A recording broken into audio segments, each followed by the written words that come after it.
ఏపీలో అధికార కూటమి ప్రతిపక్షం మధ్య ఘర్షణలు మరింత తీవ్రమవుతున్నాయి. అసెంబ్లీలో ప్రతిపక్ష గొంతు వినిపించనివ్వడం లేదని వైసీపీ అధినేత జగన్ ఆరోపించారు. ప్రతిపక్ష హోదా ఇవ్వకుండా మాట్లాడే సమయం కేవలం కొన్ని నిమిషాలకే పరిమితం చేస్తున్నారని ఆయన మండిపడ్డారు.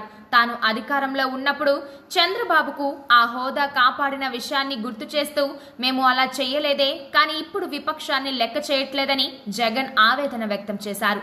రాష్ట్రంలో విద్య, వైద్యం, వ్యవసాయం వంటి రంగాలను ప్రభుత్వం పట్టించుకోవడం లేదని, ఆర్థిక పరిస్థితి దారుణంగా ఉందని ఆయన విమర్శించారు. మండలిలో వైసీపీ ఎమ్మెల్సీలు గట్టిగా పోరాడాలని, ప్రతి ఇష్యూని ఎండగట్టాలని జగన్ ఆదేశించారు. అంతేకాదు, ప్రతిరోజు వైసీపీ ఎమ్మెల్యేలు మీడియా ముందు నిలిచి కూటమి ప్రభుత్వ నిర్ణయాలను విమర్శించాలని జగన్ స్పష్టం చేశారు. తాను కీలక విషయాలపై ప్రజల ముందుకు వస్తానని ప్రకటించారు. ఇకపై వైసీపీ శాసనసభ్యుల పెర్ఫార్మెన్స్ ఎలా ఉంటుందో చూడాలి.